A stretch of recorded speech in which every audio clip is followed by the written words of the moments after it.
Hey guys, this is Jayzak Speaks, and you're a fucking moron. You're such a moron, in fact, that you haven't even got the freedom to decide what you can do with your own body. Where'd I get this ludicrous idea from? Well, I got it from the government. The government said this. Yours, mine, fucking most countries' governments have a strict set of rules on what you can and cannot put in your body. Mildly toxic ethyl alcohol? Sure.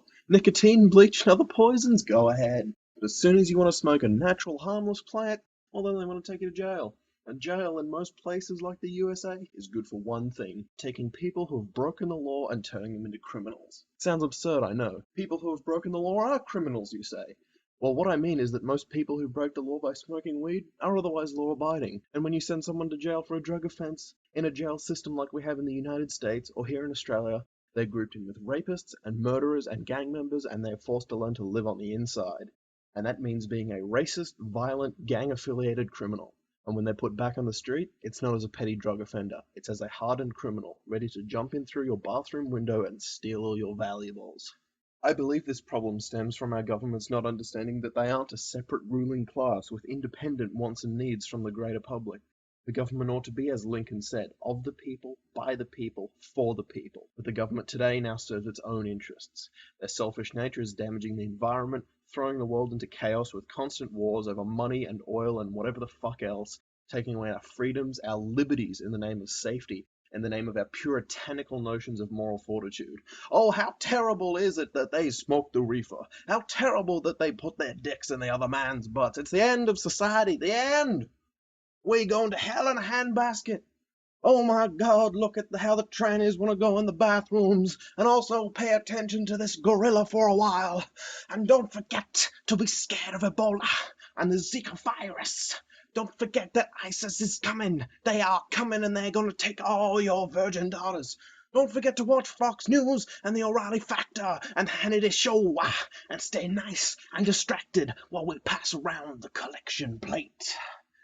We're so distracted that we don't even notice what they're doing to us, keeping us distracted from all the war and corruption and back alley deals and the corrupt, privatized prison system, all the while carefully rearranging as much shit as possible so the money just keeps on a-flowing.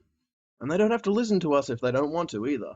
The application of internal voting among parties and representatives and electoral colleges and gerrymandering and vetoing and eliminating early voting to get their own way instead of just listening to the people they were elected to serve. None of them deserve our votes pretty much ever, and the fact that voting is compulsory in my country is fucking disheartening. Personally, I don't vote. I just tell them I'm a Jehovah's Witness and my religious beliefs prevent me from participating in the political systems of man. The fact that I even have to do that reflects badly on society, because they've tricked us into being happy with the better of two evils. A long time ago, your election choices might have been ice cream or chocolate cake. And then you could sit there and sort of weigh them like, yeah, I like ice cream, but chocolate cake has chocolate in it. Which do I pick? Now it's like, do you want the shit sandwich or the puke milkshake?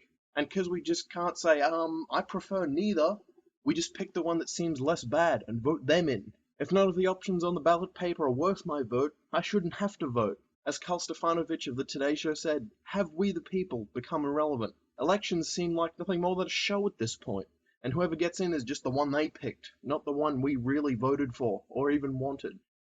Tying this back to the original point of the video, shouldn't it be up to us what we want to do in the privacy of our own homes? If I want to smoke weed, for example, how does that adversely affect anyone else? What harm have I done? In my opinion, what we the people do with our own bodies ought to be up to us. That we should be entrusted with the benefit of the doubt, that we can weigh the pros and cons of different substances and make an informed decision for ourselves. It's the underpinning of modern society, for God's sakes. I quote from the United States Declaration of Independence. We hold these truths to be sacred and undeniable, that all men are created equal and independent, that from that equal creation they derive rights inherent and inalienable, among which are the preservation of life and liberty and the pursuit of happiness.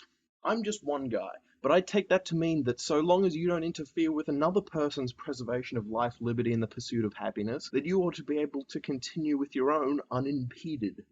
With that in mind, what business does the government have choosing to uphold their own personal benefit and feelings of moral righteousness when they are doing a disservice to their people?